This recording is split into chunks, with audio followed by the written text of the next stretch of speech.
Yesterday, EFCC committed an abomination in Akwa Ibom State. Professor Eyo Ekpe was washing in for a surgery that he never did. Why? Because masked men from the EFCC entered the hospital, took out tinted bus and fired tear gas inside the hospital. Patients ran, nurses ran, people on drips ran. According to NMA, that's the Nigerian Medical Association, they beat this professor until he was bleeding from his forehead. Handcuffed him, dragged him outside the hospital with 3 other staff. Why? They wanted to verify medical reports, a piece of paper for somebody that committed fraud. Now, the EFCC has come out to say, we wrote 2 letters, but we didn't get any response. Fine. Let's say that that's exactly what happened. Let us assume that the hospital ignored every letter. Tell me, in what country does an unanswered letter justify tear gas in a ward? In what world does the answer to "we are not replying your emails" become poop marksmen with 2 buses into a place where people are fighting for their lives? There's a thing called court order. There's a thing called subpoena. There's a thing called the rule of law. None of these things require beating up a medical practitioner. And here's the thing nobody is even saying. Here's the part nobody is even saying. This Professor Ekpe had a patient on the table. We don't know that person's name. We don't know if they have children. We don't know if they made it. But we already know that the person is already a casualty.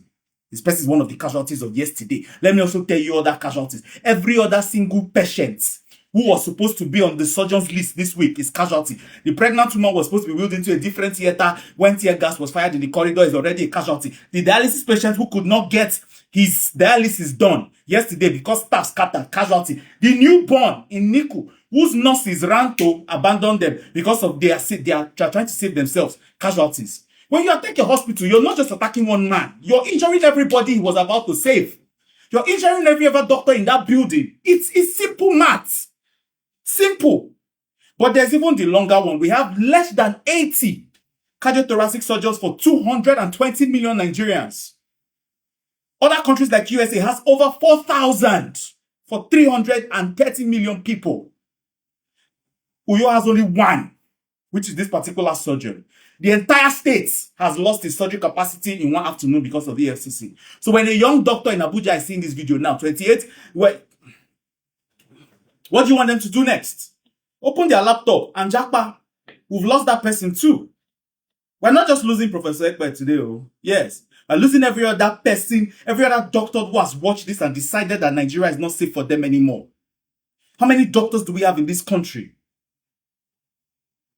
So when your father has a heart attack at 3 a.m., when your sister goes into cardiac arrest during surgery, when your child is born and there's a hole in the heart, God forbid that is not our portion. Who do you think will be in the theater? EFCC? Or the surgeon that they chased out of the country?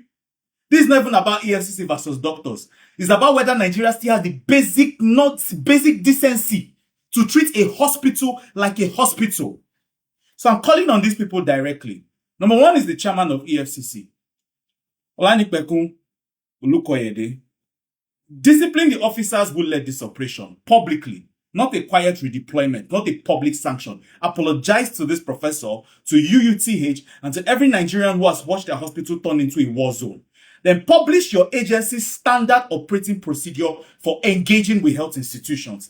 So this thing like this will never happen again. To the Honorable Minister of Health and Social Welfare, Professor Muhammad Alipati. Hospitals must be declared protected zones in law, the same way we treat schools and places of worship. Bring the bill and the medical community will stand with you. To the President, your administration cannot ask doctors to stay when our agencies are hunting them inside our own theaters. 1 word from you fixes this. We are waiting for that word. The NMA is currently on strike in Akwa Ibom as we speak.